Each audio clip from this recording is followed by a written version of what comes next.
What we're trying to do right now at our company is, hey, let's create a foundation for what the heck AI is. Like, let's make sure you understand the difference between automation, what generative AI is, large language models, and then build upon that foundation for, okay, now that I understand what AI is, let's differentiate it. I'm not going to prohibit people from using some of these open source models. I'd rather see what they're doing and then see if we can create a way for them to do it in a safer environment. How do you kind of like balance being hands-on and give this freedom again to your reps to go out there and explore on their own and do their own thing while making sure that we protect our data? Can we even do that honestly, or it's not even possible?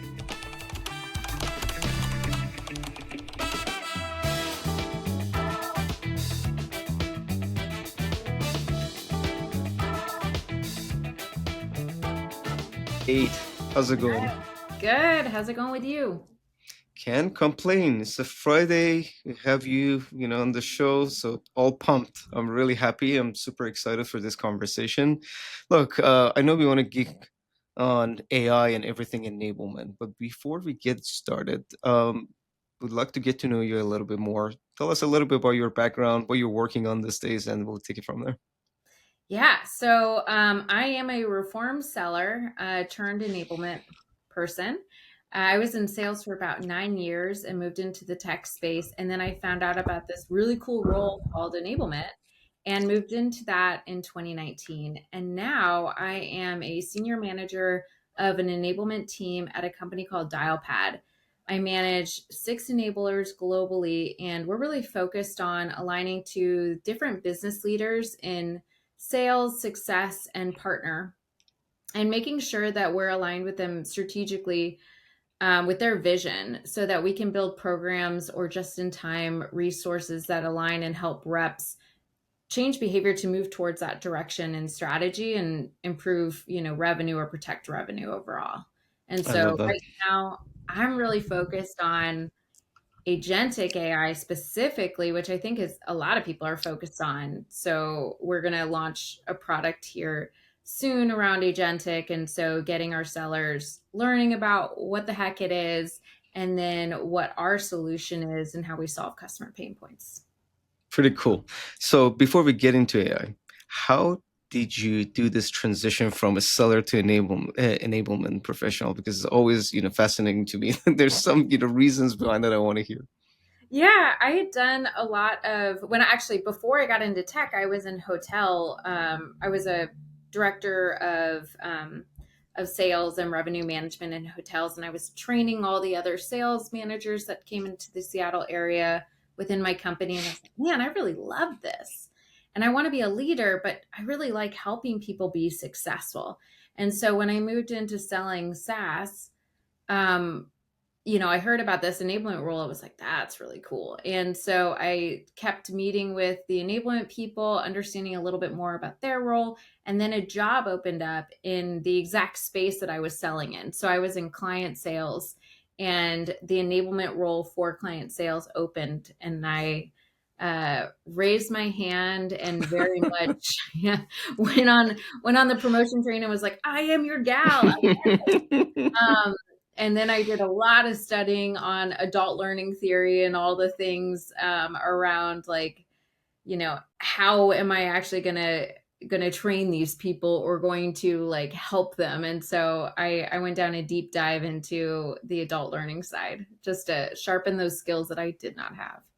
Yep. Yep. Look, I think again, whoever's coming from sales background to enablement, that doesn't mean you need to have sales background, by the way. And I love the fact, again, you came from sales background, you manage people, you train people. So this path was kind of like automatically just, yes, I'm looking for this opportunity, although I'm selling right now, and it happened and you grabbed it. And I love that. So let's talk about, you said adult training and changing behavior, AI, something new. We are all applying it right now and we are learning as we go. So I want to hear your perspective.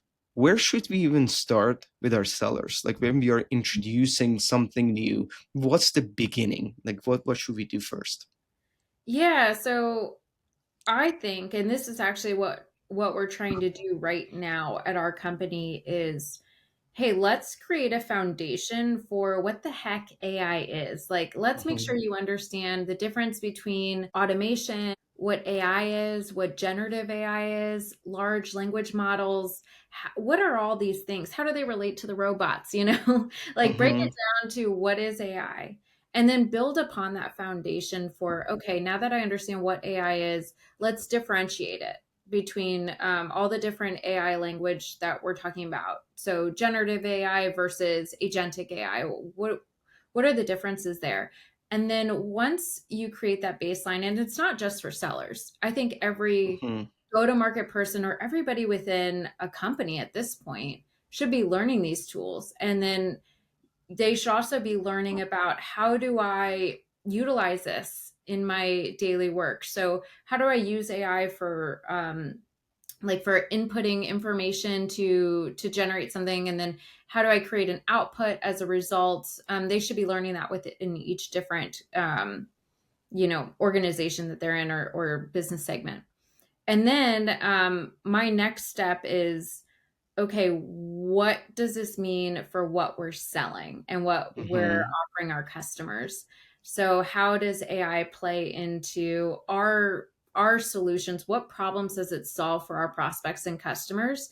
And doing that last, because you need a foundational knowledge of what it is before you can even go and have a good conversation with somebody outside of the company. I love this so much. You know why? Because everybody wants to jump the gun and buy the hype that my sellers need to get their hands dirty in this specific tool and start using it. Hopefully, we get 90% adoption, and we see single digit adoption in even large, enterprise, Yeah. because they did not take the time to, build that foundation first. I'm really, really curious about your practice. So when you guys first introduced this, I want to hear about some of the pushbacks actually you've noticed or received from the rest, because I want to actually, believe that everybody says, let's go and let's learn about foundation. But I know salespeople, being a seller myself. So Dude, you're so right. You're so right. Some of the pushback, there's people that are set in their ways that have been doing stuff for so long and it's been working for them. So why would they mhm, change? So breaking through that why change, why now conversation. So using that, you know, sales methodology even, or creating that desire for change, and starting there. I also have people that are younger, that are used to having access to AI, that are skeptical of it, and mhm, skeptical of sharing their information or putting too much out there, or letting it take over their skills to where they don't have skills because they're just in putting it into somewhere. And with them, it's talking through, okay, um, what are hallucinations? How do you prevent this? How, talking through and kind of dispelling some of the fear that they might have, and looking at it as like, okay, if it helps you and automates this part of your job, and helps speed up this part of your job, what else can you do on top of this? And also, how do you then take the information and go back through it to make sure that it's actually correct and apply your strategic point of view into it? And so it's kind of, you have to identify what the gap is and then figure out, how do I approach this with that individual? mhm. Do you get, you said everyone in go to market, do you get everyone in the same classroom? Like when you roll out something like this for foundation, foundation piece, do you get everyone in the same room, or you do it separately for sales team and then marketing and then product? How would you do that? Yeah, so what we're doing is we have a course that all people in the company are taking, and they're taking the 101, the 201, and the 301. And then in addition to that, we're also doing separate sessions with our AI team, um, and doing like workshops. And so, for example, we might have all of our enterprise reps in a workshop and go team by team, segment by segment. A lot of times it's okay, let's also share out the wins. So here's how I'm using it this week. And so with my individual team, I have members that are highly adopting things like Notebook LM or Sakota. And it's like, okay, so what wins are you seeing there? What wins are you seeing with podcasts? What wins are you seeing with creating videos and snipping them really quickly? And so sharing that out to create that almost like that FOMO. Like if you're not doing it and you see, that Mm-hmm. fear of like, oh, I should be doing this because like what they're creating is really cool. And so that's happening within team settings as well. But then we also have live everybody sessions that we're building up to. So you get this foundational learning, you're doing these workshops, you're having team conversations, and then in October we're going to have a live everyone come and see what we're launching to the broader audience. And then of course there'll be reinforcement after that because you can't just do a training and expect people to. And just apply it, your Yeah, data. yeah. Okay, this is really interesting. Let me ask you about your early adopters or champions, if you will. So, do you handpick, let's say, reps to share their practices? Because look, everybody's using AI in some shape or form. At least I like to think that way. That again, if you're in go to market, at least you get your hands dirty with something. But how do you let someone actually share a practice that's a right practice, or it doesn't even matter, maybe it's not a right practice, let's break it down together and adjust it. How do you do that? Like, how do you let people come and take the stage and show their practice? Yeah, so my team members are going out and having conversations with reps individually. They might be taking information, seeing like, oh, Emily is doing a great job at converting from this stage to this stage. I wonder how she's doing it. And they'll interview reps and have Mhm. those conversations and also talk a lot with managers to understand what is the field doing. And that opens up a conversation of, yeah, so I bought this software on the side and it's able to help me in this way. And it's like, oh, that's really cool. And instead of, being the tool police and saying, no, like don't do that and you don't share our company data on an open, it's like, okay, well, tell me why. And so having those conversations, because generally speaking, we can gain a lot of best practices for reps and share that broadly.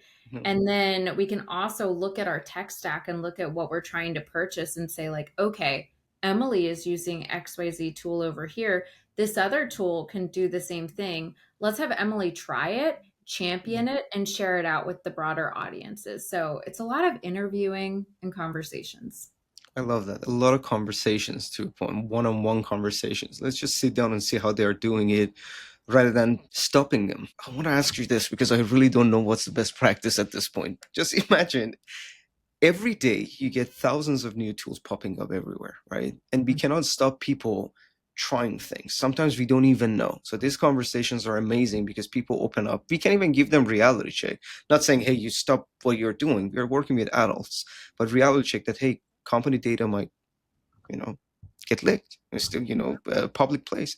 How do you kind of like balance being hands-on and give this freedom again to your reps to go out there and explore on their own and do their own thing while making sure that we protect our data? Can we even do that honestly, or it's not even possible? This is going to be controversial, but like obviously there's data that we do not want to share out that's proprietary. There's customer Yep. data that we would never want to share out. But generally speaking, if you were to research my company, there's a lot you can already find that's out there. Yep. So like what data is really sensitive versus Mhm. what data is truly sensitive. I think we need to be really clear, and that's part of the learning and the education, and like Yep. what is okay to share out and what is not okay. Like, here are the ramifications if we are caught sharing these things. But generally speaking, I'm not going to prohibit people from using some of these Mhm. open source models. I'd rather see what they're doing and then see if we can create a way for them to do it in a safer environment. It's like good parenting. you know just tell me what's going on, let me be your friend, not just to be sneaky, but just really get reality check, like what is it that they're using. Maybe they see value in something that we don't know, because there's so many options out there. I love that. Look, nobody has the right answer to this. Nobody can gatekeep, and this is the worst thing you could do, is say, hey, don't use anything. Can you Yeah. control people not to use things? Like everything is accessible publicly to everyone right now. That we found really interesting is a lot of our reps went out and purchased ChatGPT on their own, like Mm, for I forget what it is, it's like $20 a user. yeah. We use Gemini, and what we're finding is in comparing like the same workflows in Gemini versus ChatGPT, in some cases ChatGPT is better, and we're only Mhm. finding this out because reps are using it and showing it, and we're proving out the use cases between the two. And it's just interesting as we look at our tech stack to see like what truly should we be using across our tech stack and mandating for reps. It's interesting to explore all options. Mm. Look, to me, this sounds like true co-building rather than, hey, I introduced this tool to you or this program, now come and be part of it. What if they can actually took the initiative and bring something to the table and said, hey, let's just build it together? Do you believe your reps burn leads practicing on client calls? When it comes to giving them one-on-one coaching sessions, you just don't have the bandwidth, so you get rid of them altogether? Or maybe you notice that your team spends a lot of time on non-revenue tasks like taking notes, updating CRM, or drafting emails. These are the exact challenges we solve for other revenue leaders like yourself. With SellMeThisPen AI Coach, you can offer your reps role-play sessions at scale while automating one-on-one coaching sessions based on your best practices and methodology. Also, AI will take care of all their non-revenue tasks, like note-taking, CRM updates, draft the email for them, so they can focus on constant improvement while you're focusing on one thing and one thing only, revenue growth. If you're interested in learning more about the clients we are working with or use cases that might be beneficial to you, check us out at SellMeThisPen.ai. Yeah. Now, let's talk about adoption. Let's talk about adoption. you you find a, let's say, tool. Someone from the team introduced the tool. Changing behavior is hard. Like people used to do things for years, and now you bring something, and the expectation is, hey, we're going to run a pilot for 3-4 weeks, and everybody should use it and adopt to it. If not, this is not good for us. What's your, thoughts on this? Like, how should we even aim for adoption from the get-go when we are assessing, let's say, a tool? Yeah, I think a lot of it stems around reps championing the tool. When I think about change management, I think about ProSci AdCar model and like awareness and creating desire, and you start there. And the desire is the reps that are using it or the managers that are using it and reaping the benefits and sharing that broadly. Um, and then from there it's educating everyone, and reinforcing those good behaviors, and then obviously validating, like measuring whether or not this behavior change happens.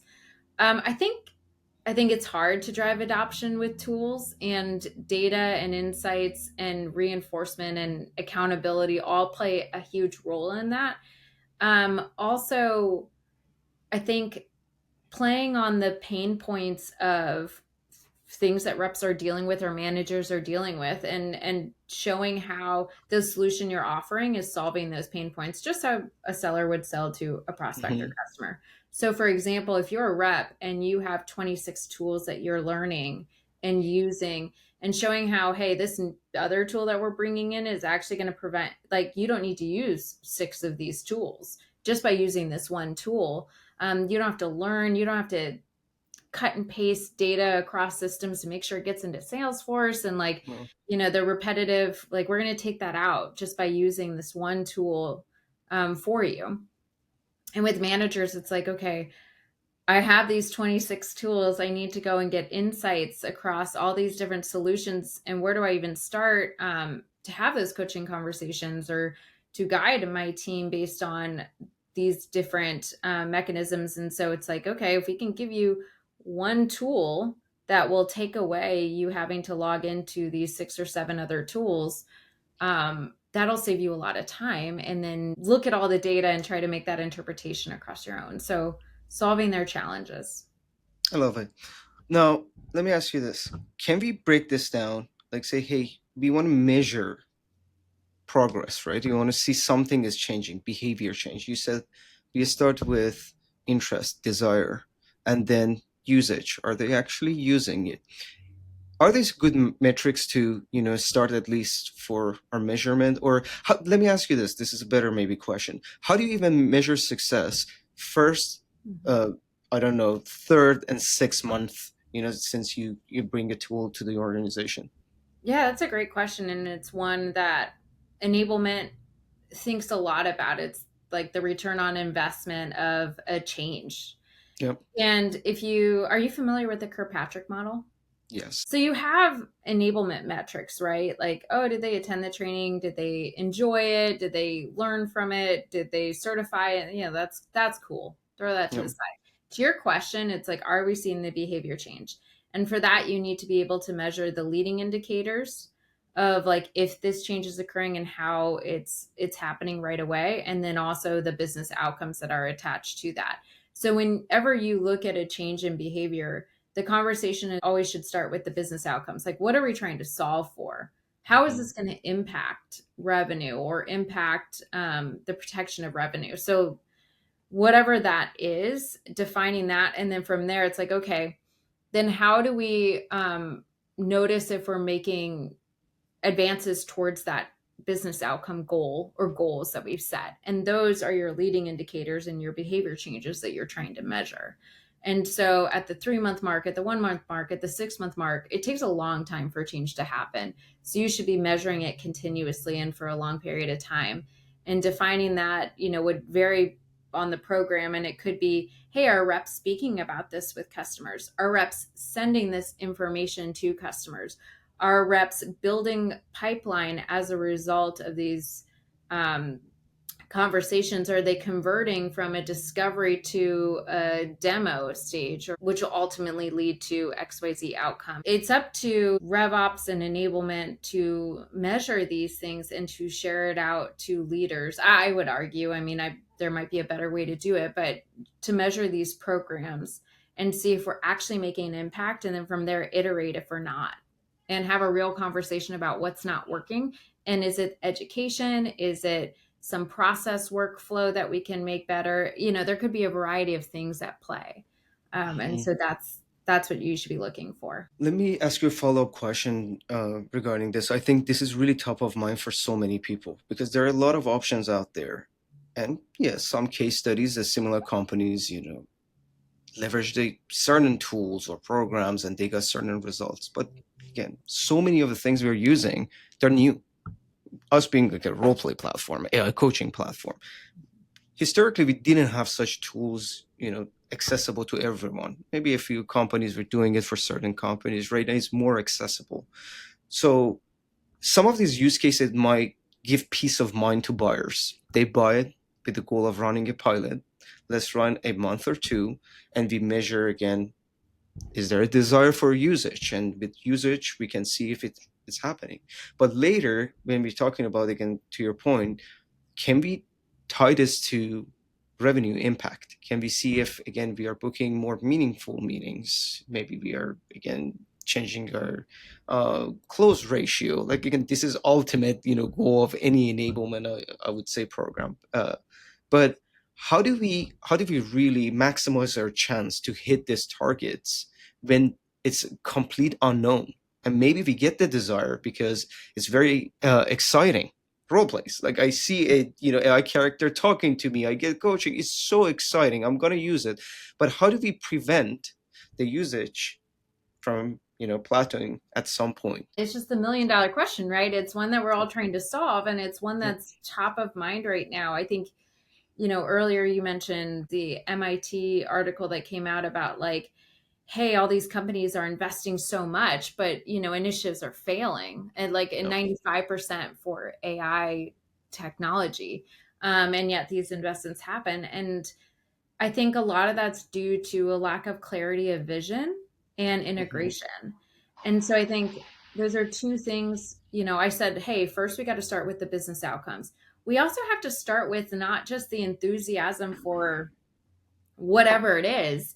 We have to understand how it's going to move the needle and have that strategy and be able to tell that story, and not have it just be like hey, we're going to invest in AI because it's cool and everybody's doing it and our Hmm. board asked us to. It's like, no, how is this actually going to solve a problem and get us to where we need to go? And how does that align with our product fit, our market fit, whatever?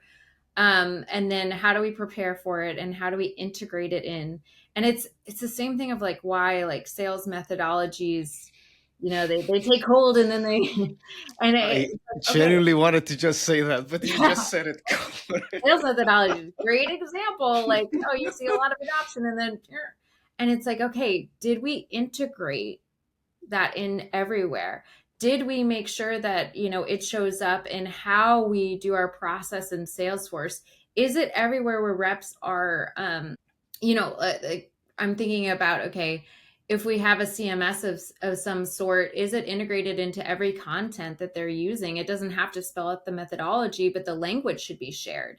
It should be shared with marketing and how we have that first touch with a customer. It should be across the whole customer experience, and customer journey from top of funnel to customer management. And so integration in tools, but also in workflows, and then also the way that everyone is working is so important. So I would say strategy and integration would really help from some, not prevent, but like give us the best chance of preventing I love that. And look, I wanted to say methodology. I think I had this conversation with Steph White, our mutual friend. We just chatted about it, before we hit record. And Ciara comes, or whoever comes, and says, Challenger is the way to go. We're gonna roll it out. We already talked to someone. We paid for it $1 million in. We gotta do it, and we fail because again, change management. Did we get everyone aligned? Did we explain from top to bottom, hey, this is happening because of this? Do we have any plan how to reinforce it? Or are we going to say enablement, roll it out?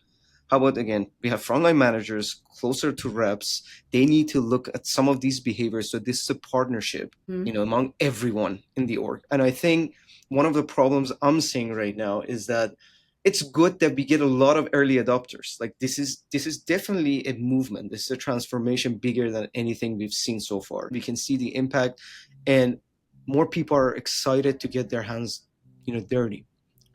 But like anything else, you roll out methodologies. That doesn't mean a methodology is effective or not effective. How we actually roll it out and plan for adoption can change things. The same thing it would apply for any AI tools or initiatives. And I love the fact that you guys start with education. Many people skip that phase and they said, it's just like ChatGPT. Let's roll it out. Let's just test the waters and see what happens. And that's why you see, the usage goes up and down. And then, okay, this tool doesn't work. This initiative failed. Who to blame? Let me ask you a question about integrations right now and how you actually see, this space growing. We're talking go to market. There are a lot of tools out there. There are a lot of solutions, to certain problems. Where do you see generative AI being more effective rather than just noise? I think that there's a lot of tools that are trying to provide a lot of features. And then it's like, okay, I'm buying all these tools for my teams and they fulfill this one unique need and they have a differentiator, but then this kind of overlaps and it's like, oh, what do we do? And then it's like, okay, what are all the features across all the tools that we have that are duplicative? What's marketing buying versus sales? And really what we need are that connection, that platform that connects tools. We need something like a clay that sits and connects and can help execute on the workflows we're trying to do. We need to spend more time thinking about the workflows and the back end processes and how things integrate and having that platform that sits over top versus how these are helping sellers sell. Because what's happening is we're investing a lot in the AI for sellers and marketers and making automating how we speak to customers, and like that's not genuine and it doesn't go well. You still need sellers to have that interaction and have Yep. that real human connection. Where we need to focus is how do all these systems connect and serve up information easily across systems and that integration point. And then how do those outputs then impact like sellers to be able to go and execute on their role.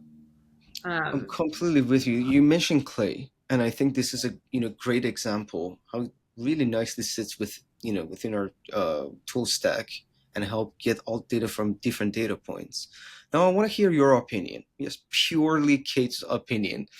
Do you think we are walking towards a future that tools are going to be more than what they supposed to be doing? Like, for example, right now we have a call recording tool, then we have a note taking tool, now we have multiple tools trying to solve certain challenges. Do you think with technology being easier and cheaper and more effective to build with AI, are we seeing more value having a unified platform taking care of certain things, or is going to be a big no-no because we are used to certain tools that are kind of like a standard, and we used to use them, and we already have data in them? I'm really curious to hear your perspective because I know you're hands-on this. yeah, I think that unified experience is key because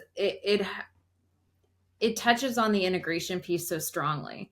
It's like if you can share information between that call recording and that note taking app, and it's all in the same place, and it also lives within like the CRM and how you do your outreach.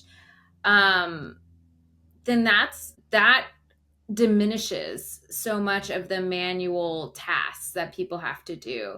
Like you have so many automated systems that don't talk to each other, then like either you build that technology or that tool that integrates everything, and you also like using a platform that has a unified experience that offers so many of these things. When we think about like data and data integrity, it will also help solve that problem because you're not getting disparate information from multiple tools and then having to do that data validation as well. Previously, before AI, when it was widely available, it made sense to buy platforms that do or solve certain problems because you have the focus, and it was really costly to build quality tools, software, right?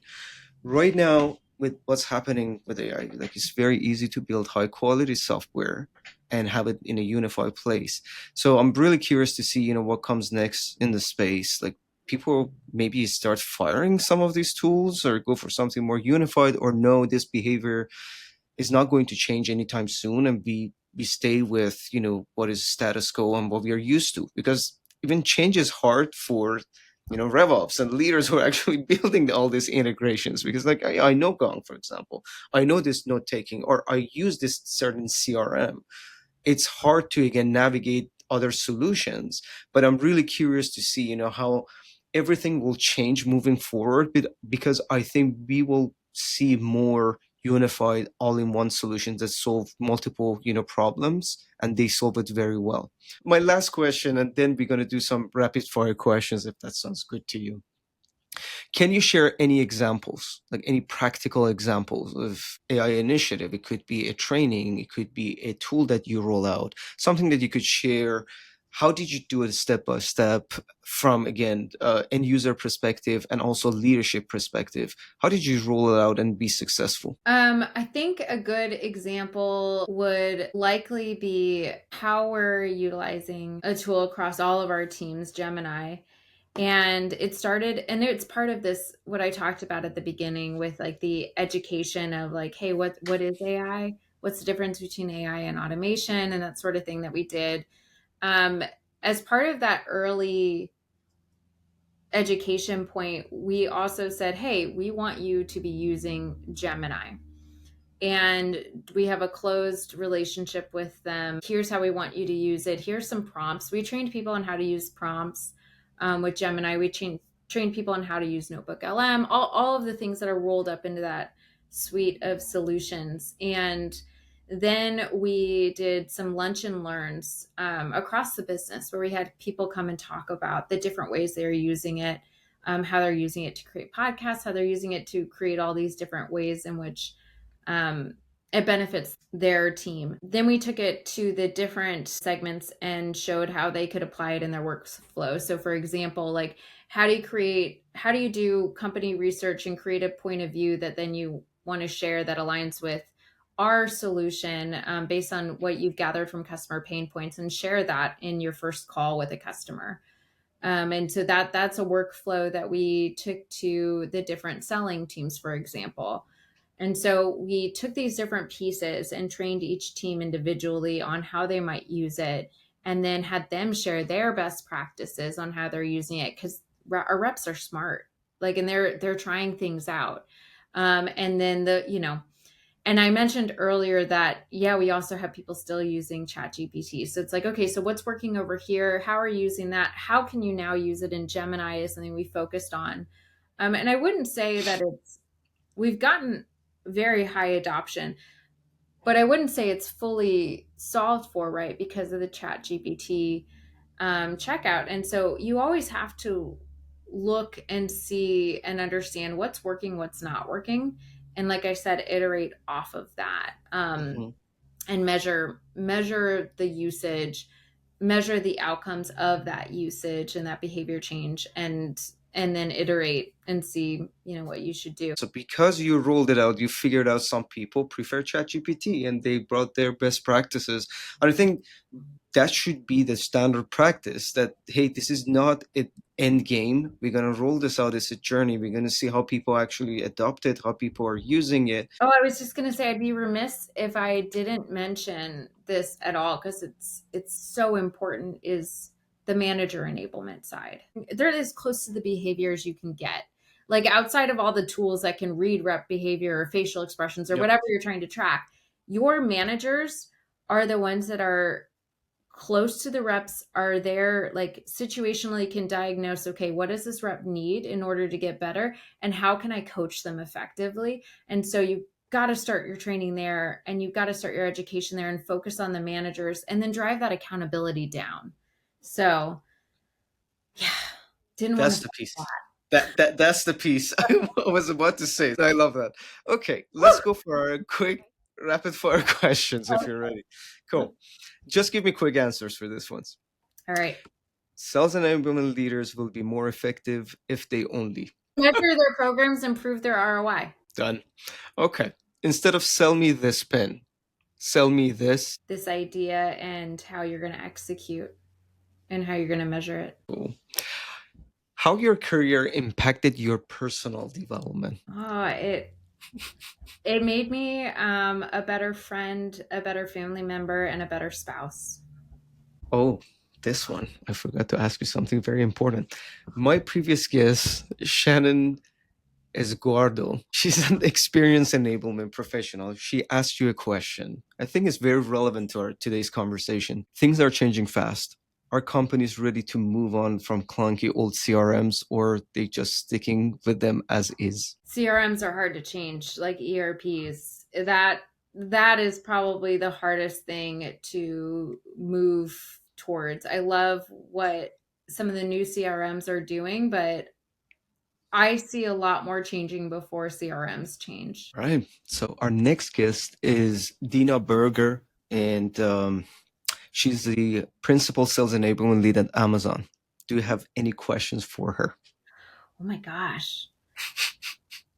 I would love to understand how they prioritize their initiatives and how they work with stakeholders across the business to execute on those initiatives at Amazon. I'd be so fascinated, especially because they have so many different business units. Yeah. Like, how do they make decisions? That's a great question, actually. I'm curious too. All right, I'll make sure when I get the answer, I send you, short clips so you can see, what she says. Anyways, like, Kate, I really enjoyed this conversation. If someone wants to reach out to you, can they, and how? Oh my gosh, of course they can. They can find me on LinkedIn. I'm Kate Stringfield, and I believe my LinkedIn handle just has my name at the end. Uh, on my LinkedIn, you have my personal email, and I believe my phone number is listed on there. You can always direct message me there. So hit me up. I love to chat with other enablement, sales, ops, marketing professionals, whoever you are. I love to chat and I love to learn. And so please hit me up, ask me questions. I don't know a lot about a lot, but I'd be happy to learn from them and find answers together, or at least discuss what the possibilities are. I love it. All right. Guys, I hope you enjoyed this episode, and until next time, bye for now. Bye.